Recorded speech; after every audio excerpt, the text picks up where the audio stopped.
Hello, this is Chris Jones. I'm with the University of Arizona Cooperative Extension. Thank you for joining us today. We are having a live demonstration on how to plant a tree with Jan Groth. So we've been getting this set up this morning. Real excited to be able to pull this off. So thanks for joining us. A little bit about these webinars. We feature this once a week by Zoom, a 60-minute presentation. Thursdays at 11 Arizona time. So if you're in Arizona, you got no problem. I think we just went through a change of the time zones, you know, daylight savings. And so I don't know if that confused anybody joining from outside, but the state, but we hope you're able to get with us. These webinars feature a variety of horticultural and natural resource topics relevant to environmental conditions of residential concerns of Gila County, dry, arid climate, and hopefully useful to others. A recording of this we posted at extension.arizona.edu/Gila, and the University of Arizona is an equal opportunity affirmative action institution. Here's our agenda for today. Thank you for everybody who was able to join us early. We've had a little lag time here getting started. I'm Chris Jones, your moderator. Our topic today is how to plant a tree with Jan Groth.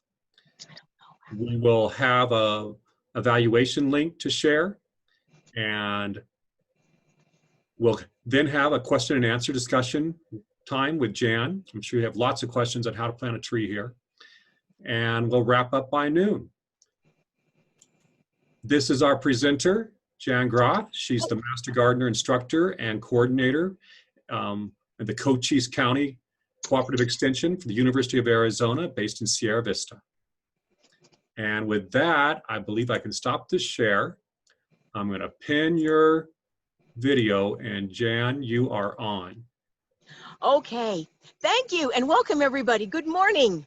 There is nothing more fun in my life, and that sounds like I've got a really boring life, but one of my most fun things to do is talk about trees, and even more fun is to plant one.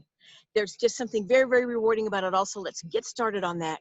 First of all, this is, even for those of you who've been planting for years, we hope that this talk and this time together will inspire you to go out and plant trees. There's so many reasons to do it, whether you plant your first one or whether you plant your 25th in your yard, whatever.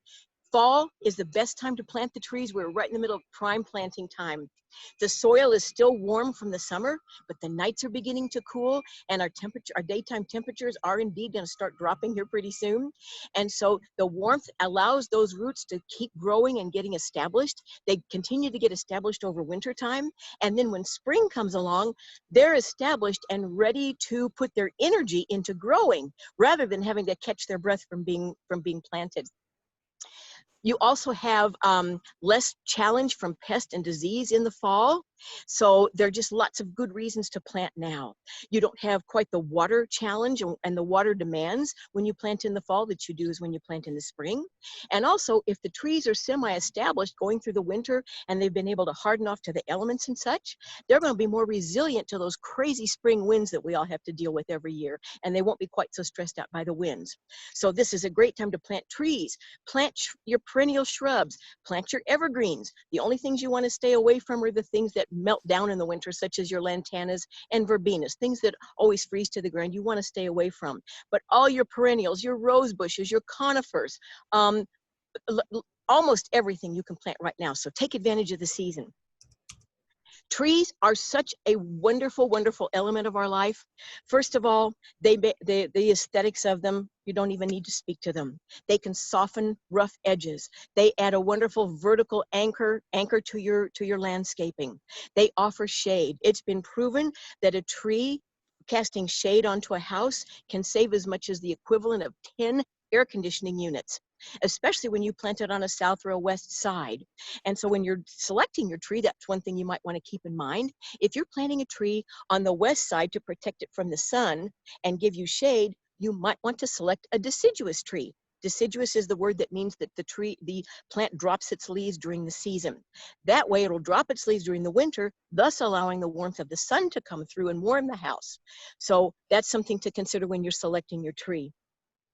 Trees offer a wonderful sense of well-being. It has been proven in so many studies, all the advantages that they give.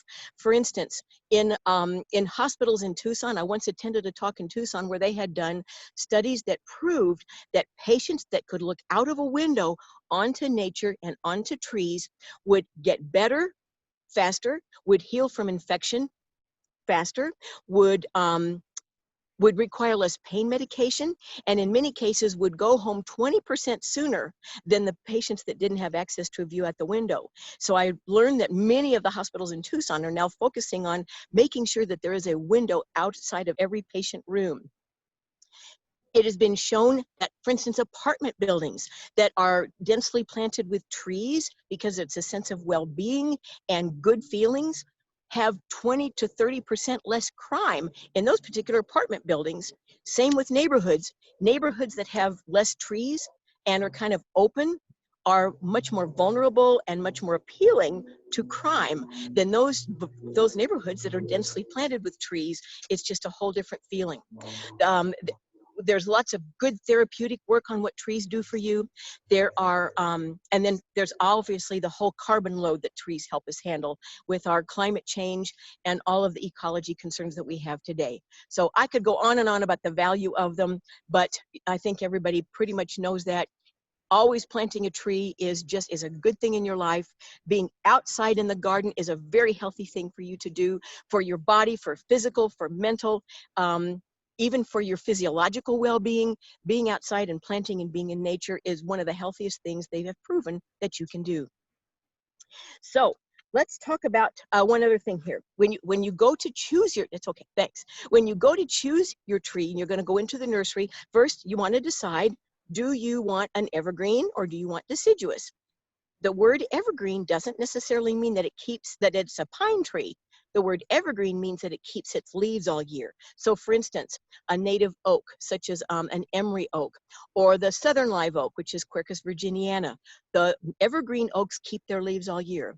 An olive tree is an evergreen. And I know some people worry about allergies with olive trees, but in the last 25 years or so, they have developed olives that are pollen-free and fruitless. So they don't bear fruit, making a mess, and they do not produce pollen, which has challenged a lot of people with allergies. So that's another example of an evergreen tree. You want to be sure that if you want to be sure that you can have access to the roots. A lot of people will actually take the tree out of the container and they will look at the roots to make sure that they're not already circling around that root ball. Because if they're already circling, they could go into the ground and kind of continue that same pattern. And also that means that they've already started to girdle the main area of the root ball. If you get a tree where the roots are already circling quite a bit, make sure that you pull those roots out of that circling pattern when you get it home to plant it, or cut the very long ones that are making the long circle. So check the root ball, make sure that you've got a good, well-developed root ball, but that it's not choking itself off. And then at the top, you want to make sure that the crown is balanced. I also always look for any real acute crotches in the tree, because when you have acute crotches, many times that will split. They'll split here in strong winds and such, and it doesn't make for a stable inside the tree. You also, in many trees, you want to look for a good leader. And Chris, if you want to speak to the leader, I would love it. I know some trees it's not so important to look for a leader, but in other trees it is. Yeah, so let me set this up here. On that tree that you have behind you, Jan, Oh, yes. let me just go ahead and pin you back up. You can look at the top there and you're looking at that main stem that comes up there, Right and just favoring that stem, that central leader is going to encourage that tree to grow straight and strong and, reach for the sky. And so looking at that central leader is really something that's going to help a tree to grow to its maximum height. Okay, so those are some of the things. And now let's talk about size. When you're going to shop after a tree, make sure you know what size that you want. Because if you, like for instance, we're going to plant this little tree here today. This is a purple leaf plum. This is Prunus crowter vesuvius. For anybody who wants me to repeat that later, I'm glad to, but it's a purple leaf plum.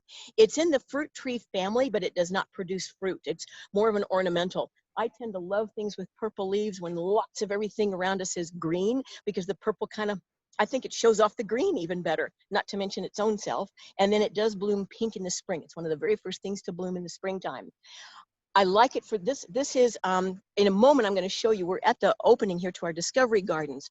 And this is on the north side of our Discovery Gardens entry gate. And I want to put it here because I know that it is not going to get to a size that's going to reach the sidewalks or reach over to the gate. It's going to stay in a smaller size. And because it's in the fruit tree family, I can keep it pruned back a little bit. Where an ornamental tree, such as a mesquite or an ash or anything like that, you don't want it, you don't want to keep pruning a tree, an ornamental, to keep its size down.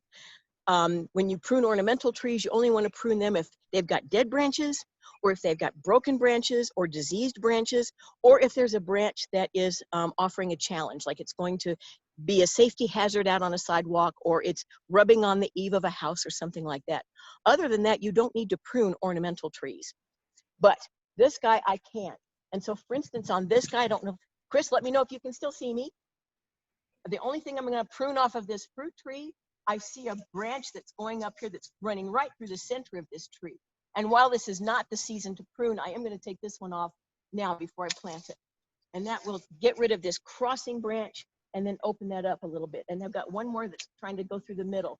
That way I've got more of an open tree so that I've got good air circulation. And when the wind blows through it, not against it. All right. So I started talking about size. So be sure you know the place you're going to put your tree. Know the eventual width of the tree. And so if the eventual width of your tree is 30 feet wide in its canopy, that means it's going to go out 15 feet from the center. And then you always want to add about a foot to that, at least, to clear whatever you want to stay clear of. That's also true when you're planting multiple trees. So know the eventual width of your trees.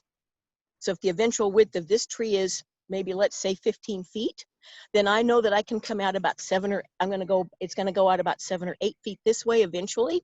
And the next tree, I want to plant accordingly to however much width that's going to take. Also look at your height, because when you're planting a tree, you want to make sure you look at how close it is to the house, and always look up.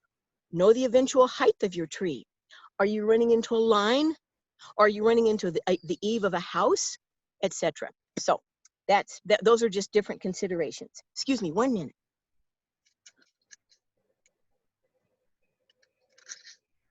Okay, so I think what we'll do now is just go ahead and let's just start talking about digging the hole. Digging the hole for the tree. I've already got this one pre-dug, but the first thing, especially if you're on a newer piece of property and you don't know your property or where your lines run, or maybe it's an area of your property that you have not dug before, always call Arizona 811.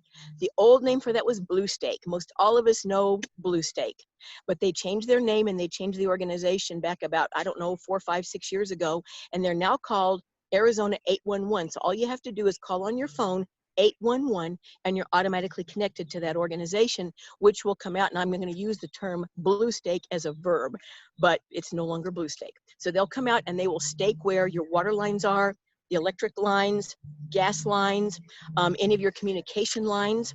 They'll mark, for instance, the communication lines in orange, the electric lines get marked in red, and the water lines get marked in blue. And the gas lines get marked in yellow. And so they will mark all of these, and once they have them, and they usually show up within 24 hours. They tell you to give them 48, but here in Sierra Vista and Cochise County, they're like here the same afternoon. We have a wonderful setup here. So do that, because if you hit a gas line, for instance, or if you hit an electric line, the bill to repair it will be on you. That's just a really fair warning and a strong warning if you haven't called them to stake it out for you. So, all right, that's the first thing. Next thing we're going to talk about is the size of the hole. So you've probably heard this 1,000 times. You want to dig that hole at least twice as wide as the root ball. Depending on where you read, some places will tell you to go 3 times as wide. Many of the documentation will say dig the hole 2 to 3 times as wide as the root ball. So that is very, very important because you want those new roots to be able to go through the soil easily and spread laterally. You're going to get good root development that way, and you also get good lateral anchorage because in our winds in Arizona, you want them to be anchored laterally very well. Now, the other thing to know, it used to be said that also dig the hole twice as deep. No more. They did studies 20, 25 years ago to show that that is not good. So you only want to dig your hole as deep as what your root ball is. Don't dig it deeper. What you're doing if you dig it a lot deeper is you're loosening that soil, which you can't get packed down again as tightly. And then the tree will start to fall and sink on you, and you don't want that. So you want that hole twice as wide. You only want it as deep as the root ball, and then the level, you want it planted at the exact level at which it was grown. You don't want to plant it deeper. A lot of people think, well, if I plant it a little deeper and cover up part of that trunk, I'm going to get new root development. But it doesn't work that way. The bark on the trunk is much different than all of the tissue bark on the root ball and below. The bark on the trunk has got to stay exposed to air, or otherwise you will rot the trunk material and the tissue there. And why is that bad? Well, if you envision that right under that trunk, there's the cambium layer where everything grows, and there are 2 highways. There's the xylem that flows upward, and there's the phloem that flows downward. They're like 2 little highways.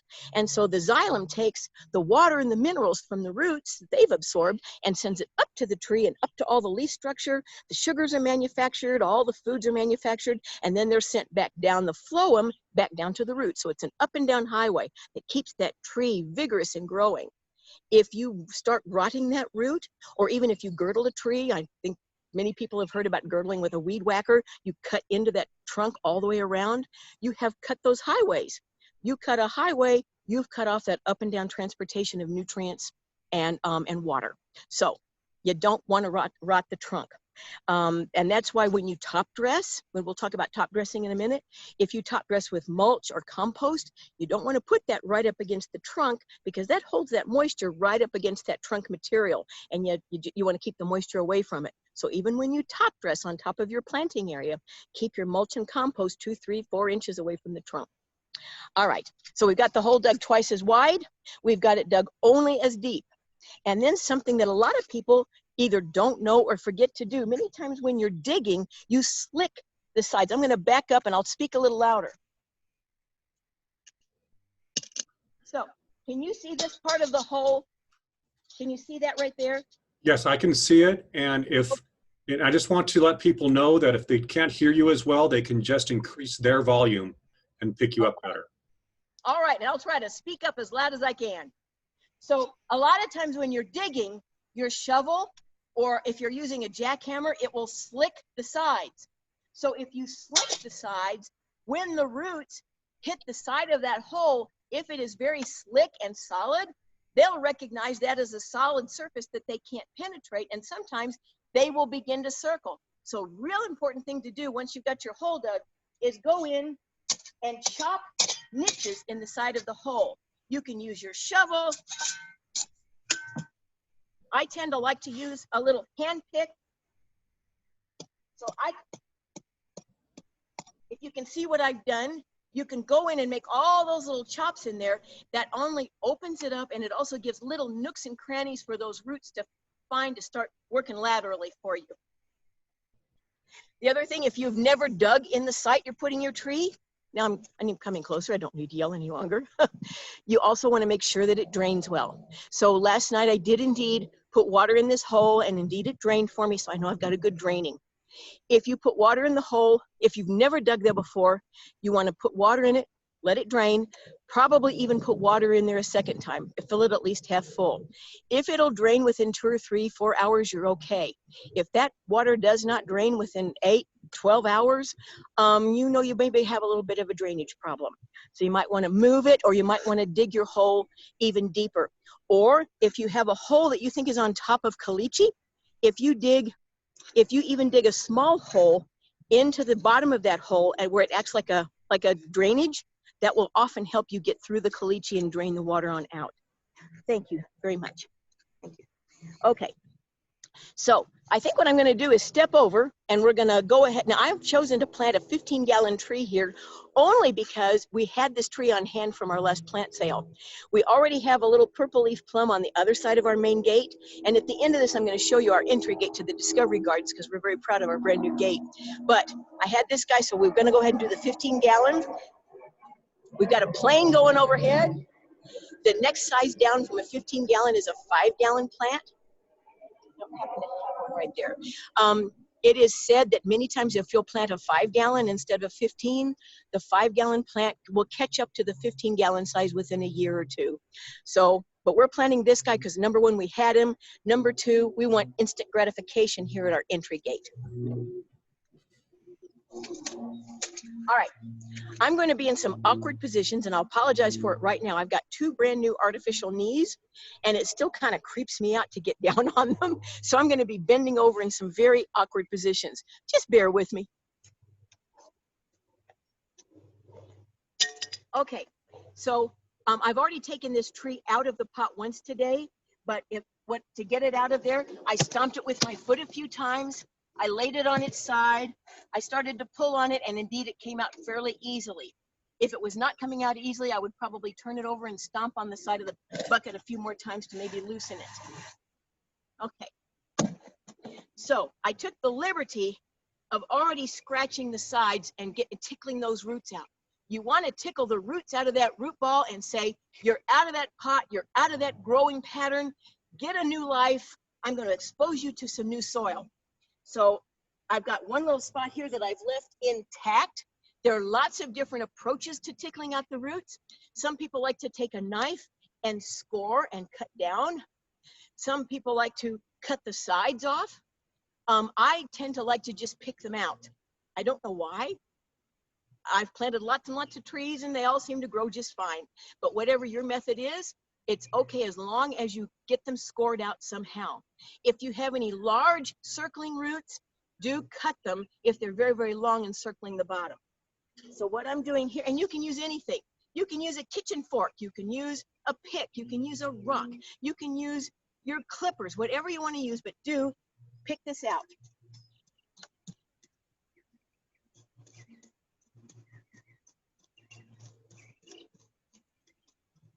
All right, can you see that, Chris, where I am? I don't know. All right, and now I'm going to take the bottom, it's kind of matted. So I'm going to take this bottom and take that whole bottom off.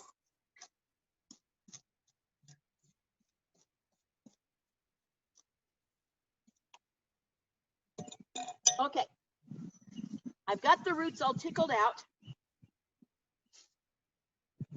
I've checked the level.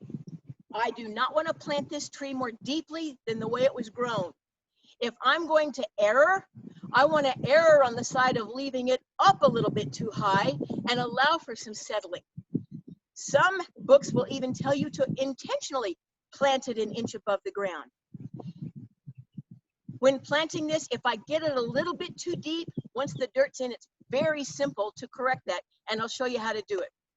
Before I start adding the dirt, the next thing I want to do is look at the angle of the tree. Like anything, many of them have a front and a side and a back. Now on this guy, I think that back, let me show you. I think this is definitely his back. So I'm going to put the back to the fence, and it makes a big difference. And I'm also going to turn the front a little bit toward the camera, which is out toward the road. So I want, when people walk down the sidewalk this way, and when they drive this way, I want the fullness of the tree to show that way. So I'm going to make this the back. Okay. Now I'm just going to start filling. And because this is a 15-gallon, we're going to have a little leftover soil. So when I finish putting the soil in, there are 2 things I'm going to show you. One is a really good shortcut to making a berm around your tree. You always want to make a berm, even if you're putting drip irrigation on it, because the berm around will help focus that water onto the root ball that you need it onto. It will and keep it from running off and losing all the moisture. So I'm just going to fill for a minute.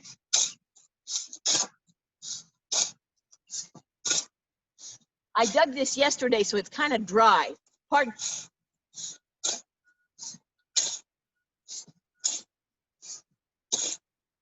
All right, and many times as I go, I will pack the layers a little bit. I'll either use the end of my hand pick or I'll use the end of a shovel. Because I want to eliminate the air pockets. Now we'll do that with watering too.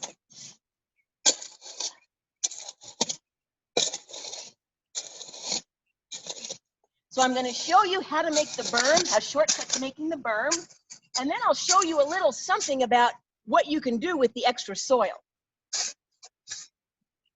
Oh, and another thing. Can you hear me here?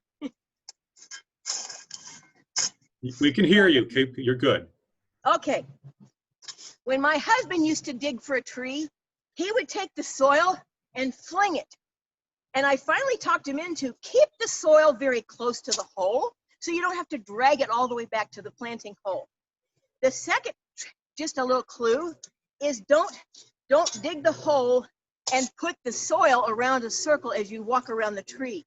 Try to keep it in 2 piles, because if you've got that soil around the ring where you're digging, you're stepping all over it while you're working on it, and then you've got all that packed down and it's harder to get back in the hole. So I try to keep it in 2 or 3 piles so it still gives me room to work.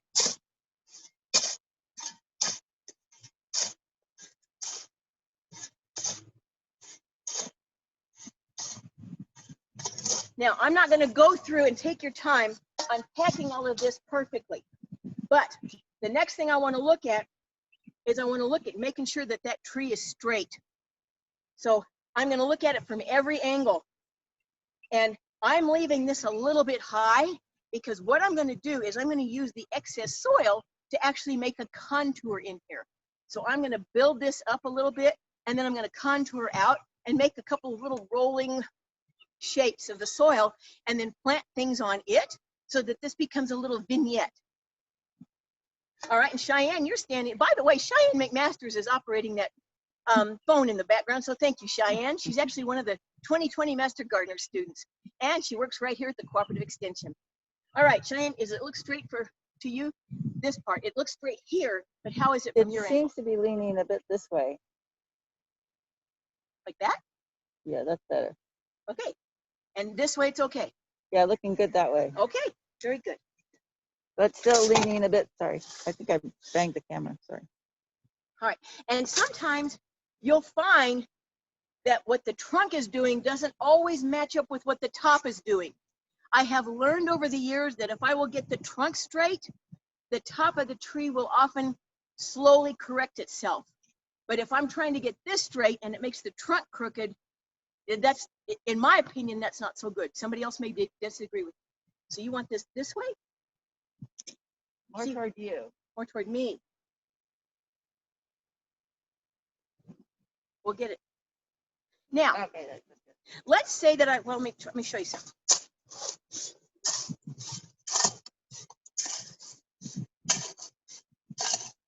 Okay, so I'm going to kind of keep packing this in. Now I'm going to do something to this tree. Let's say it was too deep, and I can always go back and correct this. I can stick my shovel in right here, and I can slowly lift that root ball, or I can stick it here and slowly lift the root ball. If the tree is crooked and I want to push it that way, I can stick my shovel in, and you see how I can move that root ball over there and keep it there. So use your shovel as a tool to get it up, get it down, or get it straighten it as well. All right. Instead of taking more time on that right now, Chris, how are we doing on time? We have got 5 more minutes, but you know we've got plenty of time. Okay. All right. It's 11:30. We got a half an hour. Okay. I want to quick talk about staking a tree. A lot of folks think that when you plant a tree, you must stake it. That is absolutely not true. And I know that there are some city ordinances that require every tree that goes in the ground to be staked. But if a tree will stand on its own, as this one is, do not stake it. Anytime you add a stake to a tree, it's like giving it a crutch, and it will actually weaken the trunk. And so if you do need to stake a tree, let's say that this guy was kind of weak and he was bending a little bit, and I needed to put 2 stakes on him, what I would want to do is find the prevailing wind direction. Here in this garden, the wind comes from the southwest. So it would be blowing this way. So if that's the case, I would want to put a stake here and a stake here. And I'll get it, I don't want to put it up on the trunk, but I want to put it out here, and then I want to tie I always like the green tie tape because it allows a little bit of play. And so I would probably tape it here to the stake here, and tape it about here to the stake over here. If the tree needs it further up, then I would go up a little further. If your tree is really wimpy, like some of the crepe myrtle trees can be quite weak when they're young, you want to take your hands up that trunk, and the minute that you find that it will stand on its own, then you want to go ahead and tape it up another foot. That's not exact science, but do work your way up that trunk and find where it will stand on its own, and then get it staked accordingly.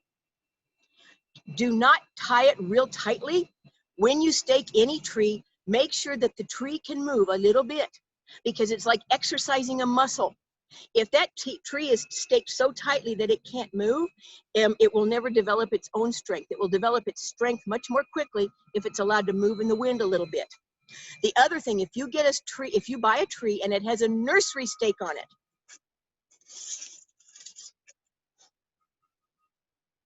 in other words, it comes to you with a stake tied to its trunk like that. Do not leave that nursery stake on it. Number one, the tree has already begun to rely on it, and it will prevent it from developing its own strength. Number two, it's up against the trunk, and so as the tree does move, you're going to put bruises and lesions in the trunk, and you're going to damage any of the other branches that might rub against it. And number three, any place that nursery stake is, if there's any kind of a growth point there that wants to emerge as a new branch, it's not going to come out there because it's being blocked. So bottom line, take those nursery stakes off. You can take it off and you can use it as a stake out here to the side if you like, but do get the nursery stake off. Another thing that they have shown, when I was a little girl and my dad would bring a tree home to plant, he would instantly take his clippers and he would start cutting off all the lower branches. Actually, my husband used to do this 45 years ago because we didn't know any better. But he would start cutting off all the branches on the lower base thinking, oh, I want to create a nice crown. I want to develop the top. They have proven that if you will leave those lower branches on at least for the first year, that there's all this wonderful photosynthesis and sugar manufacturing and nutrient manufacturing going on in these leaves, and that's all that much more nutrition to send into the trunk. Number one, it's going to make your trunk stronger more quickly. And number two, you're going to find that if you'll leave those lower branches on for at least a year, that the caliper of your trunk will increase more quickly. Caliper is C-A-L-P-E-R, and that is a word that means the size of the circumference of the trunk, diameter, the diameter of the trunk. So those two things will happen. What you can do is, as the years go on, you can take a few, like for instance, this guy doesn't look like much. I'm going to take him off anyway. But as the years go on, if I really want this tree up because the lower branches are getting in the way, I can take one or two on a certain level off at a time. I wouldn't take a whole bottom off. I would do it gradually. I wish I could take this camera into the Discovery Gardens, and if we've got an extra minute, we might be able to take it off the stand and take it in there. But we planted the most beautiful Buckeye oak. That's Quercus bucklei. And we left all the lower branches on it. And in 2 years, that tree has doubled its size. It is magnificent. So when things cool down a little bit and it's not right in the middle of its growing season, when things get a little more dormant, we'll probably take off all the branches that are in the bottom foot or foot and a half of the trunk. So that's the thing I want you to be sure to take. Now, watering. Water, water, water. When you plant a new tree, make sure that you water it thoroughly. I think when people come to the desert, it is the #1 biggest mistake they make is the watering, the frequency and the amount. In fact, the amount is probably even more critical than the frequency. Keep in mind that this is just an approximation. It takes about 1 gallon of water to saturate about 1 cubic foot of soil. So if I'm looking at this tree, that's quite a few cubic feet of soil that I want to water. When I do a 1 gallon, I usually put a 1 gallon emitter on it if I'm doing a drip system. On a 5 gallon tree, because its trunk is about this big around, I'll put in a 2 gallon emitter over here and one over here, so that the water not only reaches the root ball, but also reaches a little bit of the dry soil around it, because roots want to grow into wet soil. They're much less likely to grow into a dry soil situation. So you want to wet the root ball and an inch or two of soil around it. On a 15 gallon, I will usually put, if I'm using an emitter system, I'll use 2 gallon emitters, and I'll put one like at 12, one down at 4, and one over here at 8. So I've got 3 emitters going. That's 6 gallons. That should give me about a good 6 cubic foot coverage. If that's just an average. It all depends on the type of soil you have. We could go into a whole soil lecture on whether your soil is sandy or whether it's clay. If it's sandy, your water is going to go down sooner and not spread out as quickly, because it goes through your soil more quickly. If you have a heavier soil, it's rich loamy or it's even heavy clay, then the water goes in more slowly, but as it goes in more slowly, it also disseminates laterally a little bit better too. All right, back to the water. So even if you're hand watering, be sure you give that tree, or if you've planted a new perennial or a new shrub or whatever you've done, make sure you give it enough water that you know it has saturated all the way to the bottom of the root ball. If you put a little bit of water and you say, yeah, but I filled that well, we'll test it. Did the water saturate only 2 inches once it went down? Or did it really saturate that full 12 to 16 inches of that big root ball? If you don't water it thoroughly, it's like you guys going out for a heavy walk in this heat, and you come back in and say, I'm thirsty.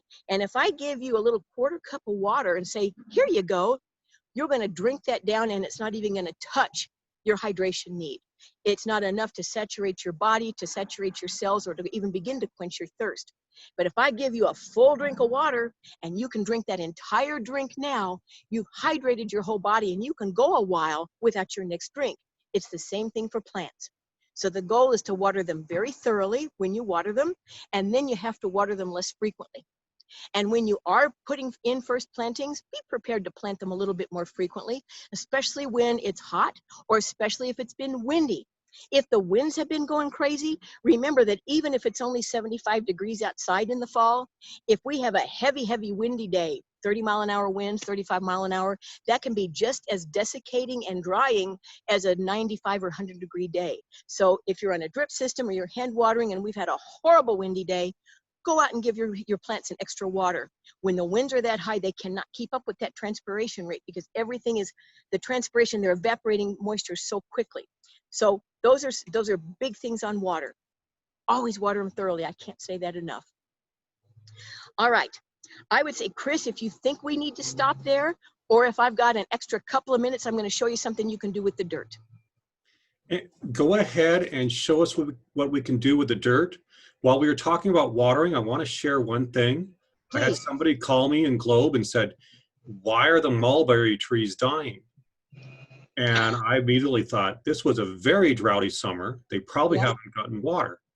And so I checked the average rainfall for Gila County from June, July, August, and September has been 2 inches. 2 inches of rain is all we got this monsoon season. Yeah, I know Tucson got 1.16. I know, I feel, isn't it awful? It's so sad. Well, we are in Sierra Vista, and here we're used to getting 6-8 inches of rain or more for our monsoon. So get your soaker hoses out, water the trees you want to keep. Yes. And even trees that are established. Yes. I'm telling you, at my house, I've been doing some planting, and I've planted a few 15-gallon trees, and even digging that deeply, I have not found one evidence of moisture. So that's how, even that deep, we're that dry. There's no residual moisture in our ground right now. It's been way too long, way too windy, way too hot, and everything's evaporated. So even on your established trees, if they're starting to look just a little bit challenged, always consider water your very first thing to go check. And give them, if it's a big old 20-year-old established tree, get your hose out and put that hose on just a slow run, and put it on the tree. And then, oh, that's the other thing. Remember, how many people see the yards where they've planted a tree and they put this adorable little rock necklace around the tree, and they water inside that rock necklace or that stone necklace. And 15 years later, they're still watering inside that stone necklace. I think most everybody that's listening to this has heard this before, but just in case, if this is the trunk of your tree and these are all the roots, think of them as little drinking mouths. Like most of the water, 70 to 90% of the water is not taken up here at the trunk. It is not taken up here where the roots start. It's taken up out at the tips of those roots, because that's where all the little root hairs are. And it's all those little root hairs I pictured that have all the little drinking mouths. So if your tree is here and your roots are out here, this is where you want to be watering. So if you've got a 20-year-old tree and it needs to be watered, get that hose and put it out where, oh, and your roots are going to mirror essentially where your crown is.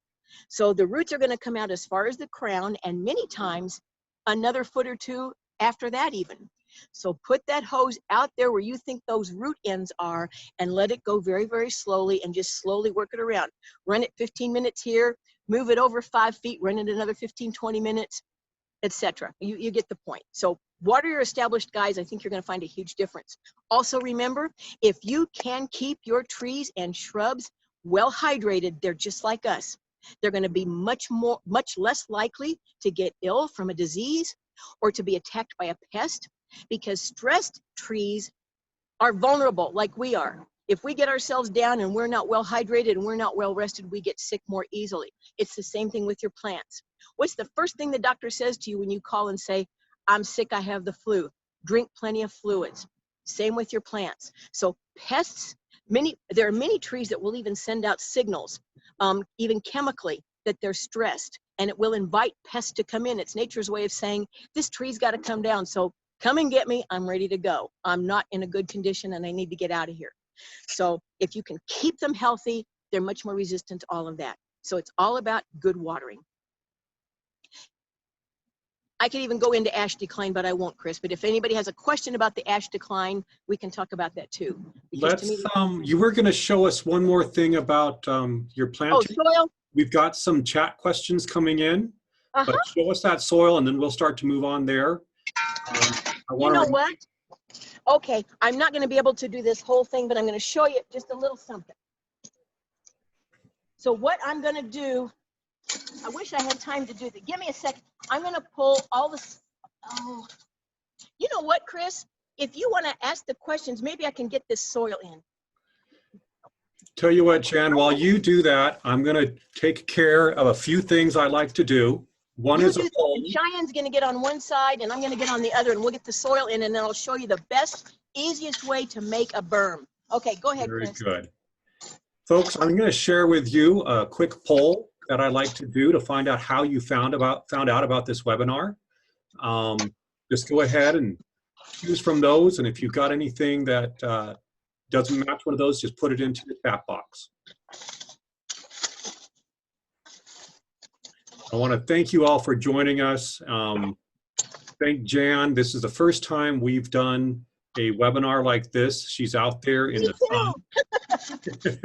She's out there looking into the sun to talk with us. I said, "That's the light's best like that, Jan."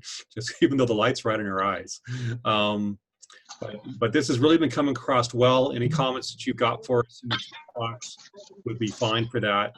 Another thing that I put in the chat box is the evaluation link.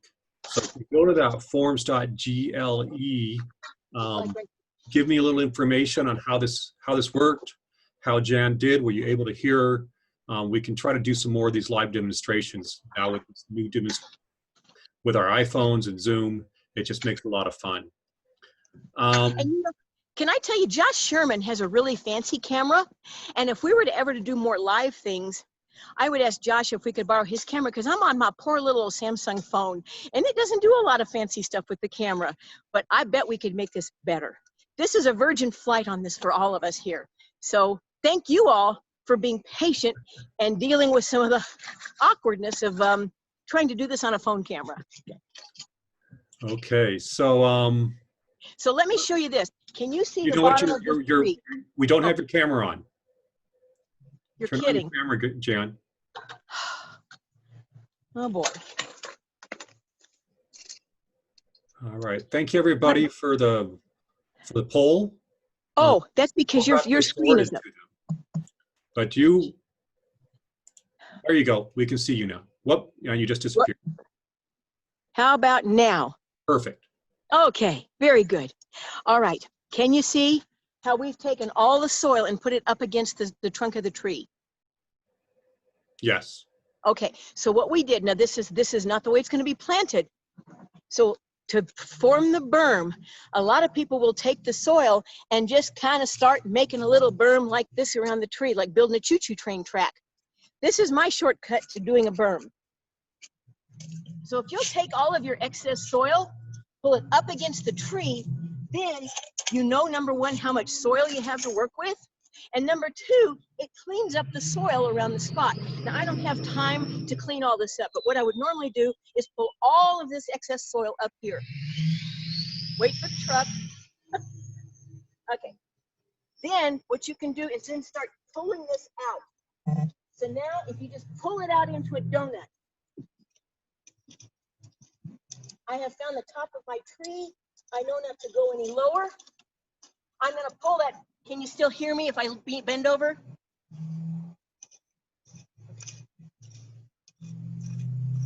Yeah, we can hear okay. Okay.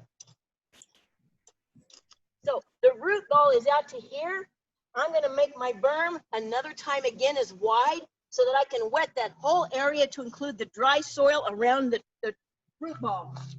But you can see what I've done.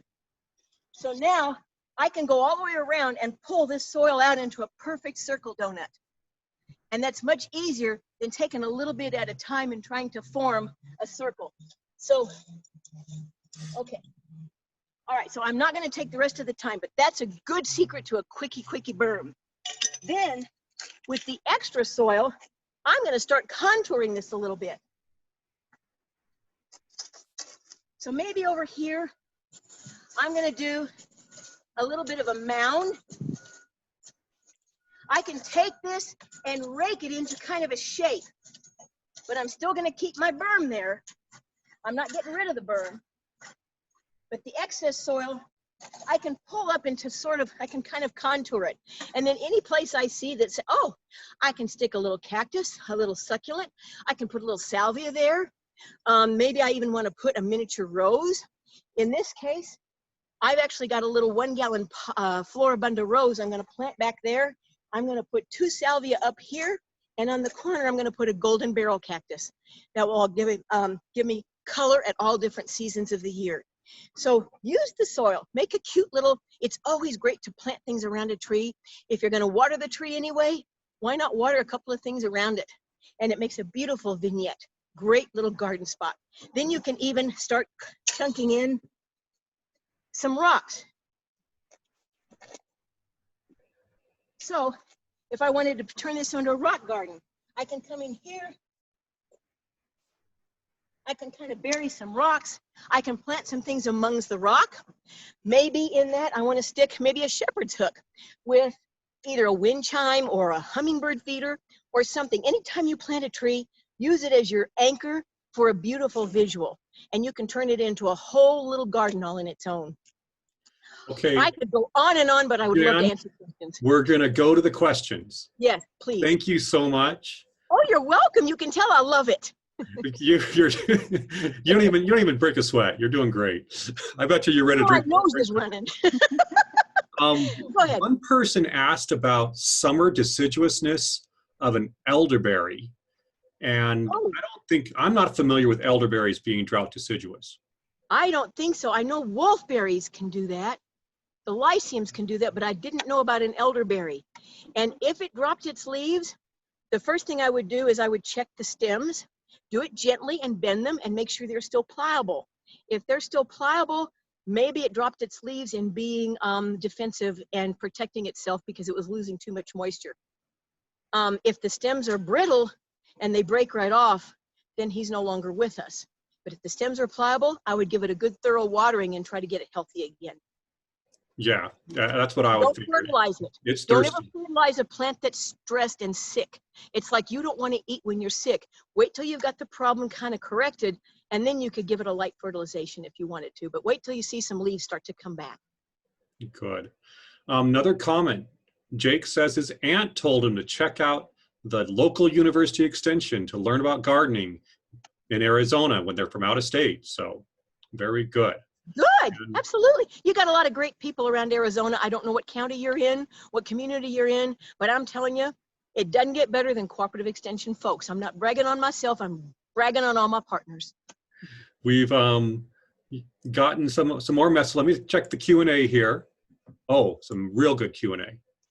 All right. So Linda asks, I am planting Elderica pine trees and was told to put 2 inches of gypsum in the hole before planting. Is that correct? So it depends on where Linda is. Well, let me see if I can bring her up so she can give a little more detail. While you're bringing her up, that reminds me, we also want to top dress this. Top dressing is very important. That simply means to put an inch or two of something on top of the soil in the area that it's watered that will keep the moisture in, it'll keep the weeds down, it keeps the roots cool in the summer and warmer in the winter. So don't forget to top dress. It can be with your decorative gravel, it can be with pine needles, it can be with oak leaves, it can be with compost or any mulch that you buy. All right, please go ahead, Chris. I wanted to make sure I got that in. Very good. Linda, are you ready? Yeah, I'm here. Go ahead. Hi, Jan. It's Linda Arnold from class. Oh, my Linda. Hi, Linda. Hi. I'm planting 20 Elderica pines to make a border between my neighbor and my property. And I bought them at Parkland Farm and Nursery in Douglas. And that guy told me to put gypsum in the hole before I planted the trees. Well, Chris has a background in forestry, and we'll see how he differs from what I say. And he is welcome to say something different. As I've always even told you in class, Linda's one of our Master Gardener students. You can put 10 people here, ask the same question, you'll get 10 different answers, and that doesn't mean that any one of them is wrong. But gypsum is calcium sulfate. Calcium sulfate. And it's a great source of calcium, for instance, if you are having blossom end rite in your vegetable garden, and because blossom end rite in your tomatoes is caused from calcium deficiency from uneven watering. I have found that adding gypsum sometimes to my tomatoes totally cures that. But because it's calcium, our soils, what is caliche? Caliche is calcium carbonate. So I've always felt normally our soils are not deplete in calcium. And I've always been a little leery about adding a whole bunch of calcium anyway.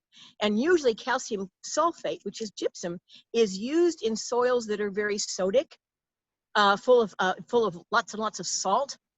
And I won't go into the science of it, but it helps it helps change molecules so that it breaks down the molecules of the salt so that it can be leached out more easily. I'm trying to make that as simple as I can, but that's usually where gypsum comes in the most use is in a sodic soil situation. To just use it as a soil amendment, I've never found it necessary, nor have I ever read that it was necessary. It's always been kind of an add-on. And remind me to talk about amendments. Go ahead, Chris. Would you add something to that? I'm going to support what Jan just said. The only question would be, do your soils drain well? Do you have a problem with drainage? Do you have caliche? I had a little bit, but I got 10 holes dug and I filled them up for 3 days in a row, and they have all drained really well. I think You've got no need for gypsum. Okay.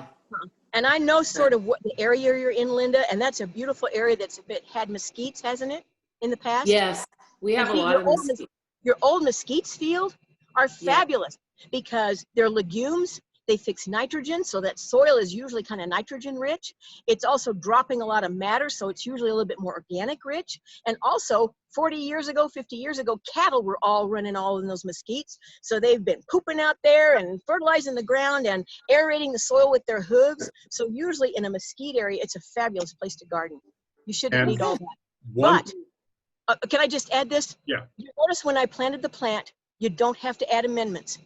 You know, if you're planting a rose bush, maybe, I don't even do it with roses. If you're doing a vegetable bed, yes, that's different. You got to amend that soil. But for your trees, your roses, your shrubs, your perennials, your cactus, don't amend the soil. You want them to learn to live in the soil in which they're going to live forever. They showed 25 years ago that if you add an amendment to the soil, you're making that spot fluffy, and the plant grows really well the first year, and then its roots hit the side of the original hole and go, wait, I don't recognize this, so I'm just going to circle it because I'm not going to go in. So it might grow really well the first year, but if you don't amend, you're going to find that it's a forever good growth. I'll quit interrupting, Chris. I keep thinking of important. Oh, I just wanted to point out to Linda, keep in mind that Elderica pines get to be very large trees. And so that when she was talking about the distance, I think you can probably get an Elderica at least 40, 50 feet wide. So resist the urge to plant them too close, and they will need a lot of water when they get to that size. So when you have these particularly droughty winters, they do not like droughty winters at all because they are Mediterranean, and that's when they get their rain from. So just make sure that you irrigate them when we get those bad winters. Okay, thank you very much. That was very helpful. I'm going to promote Allison, who raised her hand, and see how that works. Allison, are you able to unmute and talk to us? Yes, thank you. Great. Yeah, so my question is, I left for the summer, and I had emitters on all my trees that I had planted within the last year to year and a half. I have a, I think it's called a push pistacia tree. A pistache? It's called a red push. A red push is a variety of Chinese pistache. Yes. Right. Okay. It's the one that doesn't have the nuts. Anyway, when I got back, the leaves looked a little stressed. And I thought, well, I think this tree needs more water because of the huge drought that went on this summer. So I watered it, and I really do believe I watered it way too much, because suddenly within like a 2.5 week period, my fairly healthy looking tree looks dead. And I mean, the leaves are dried up, and it happened really fast. And so I'm wondering, did I kill the tree, or is it just suffering from my bad care? How do I know? When you say it looks dead, does that mean the whole tree turned brown? Yeah, all the leaves, they're all keeled over and dry. So they're all keeled over. Are they brown and brittle? Yes. And are they all still hanging on? Yes, they are. Oh, I don't know, Chris, you thinking what I'm thinking? Maybe Texas root rot? Yeah.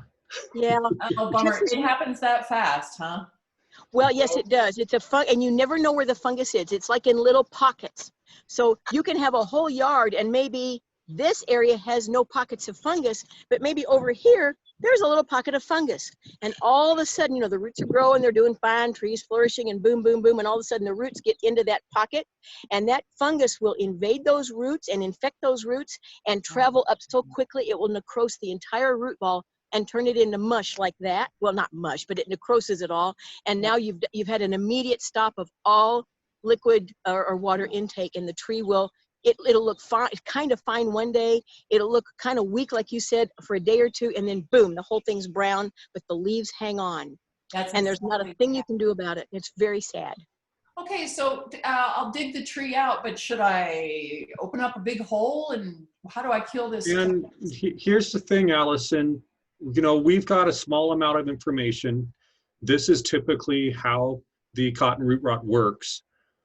I'm not going to say I'm certain that's the diagnosis. I agree. Yeah, that's quick. Yeah, no, I mean it's often how that happens. Knowing that you'd only had it in the ground for 2 years, that in a lot of ways that seems to be a short amount of time for those roots to actually come out. And plus, it was a bad monsoon year. Although you did overwater, it takes a lot of water to activate the root rot, that fungus. So we might want to just follow up with you, Allison, and find out spend a little more time, make sure we got a good diagnosis for you. Yeah, Okay. and another thing you could do, Allison, go check check the stems, the little stems, see if they're still pliable. It might just be that the tree got too dry and the leaves said, I'm out of here, I'm giving up. So Okay. even though your leaves are dry, check your stems and see if they're all brittle. They may still be pliable, and it might just be that, okay, I'll leaf out again next year, but for this year I gave up. Okay. Yeah, thank you, Also, Chris. the university has a very good fact sheet or bulletin on cotton root rot, and it gives a good suggestion of alternate plants that we can grow if that is indeed the problem. Perfect. Thank you so much. All right. Could she go into the website and find that publication, Chris? I mean, anybody has access to that, right? Yeah. Arizona.edu. And then if you do /pubs for publication, Yeah. it'll take you to a publication place. And then in the search bar, just put in either cotton root rot or Texas root rot. The names are synonymous. And, Okay. and that way you can read about it too. Reading Unless is you're in easy. Texas. It's well written. All right. Thank you so much. And there was you answered James Allen's question. He said, do you typically recommend any soil amendments or mulch?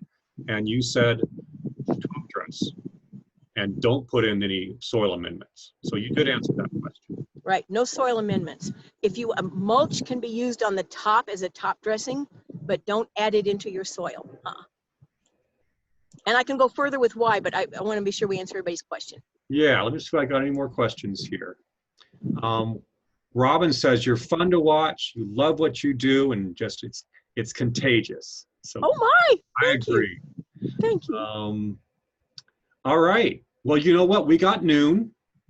This is the time we want to shut down. We're done with our questions. And thank you very much, Jan. Thank you for everybody who joined us. Let me pull up my slides here so I can show you who we've got. I want to introduce Cheyenne. She's been running the camera. So thanks, Cheyenne, for everything. Thank you. Thank you, Cheyenne. And now we'll social distance again. All right. Go ahead. If we ran out of time, I was going to talk about some of my favorite trees, but I'll just save that for another time. Could you do that in 5 minutes? No, we're done.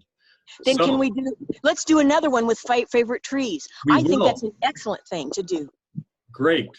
So next week, please join us. We've got Victoria Hermosilla. She is our Cobra Valley Watershed Partnership Coordinator. She's going to talk about that watershed partnership and about the Watershed Action Plan. For those of you who are still with us here,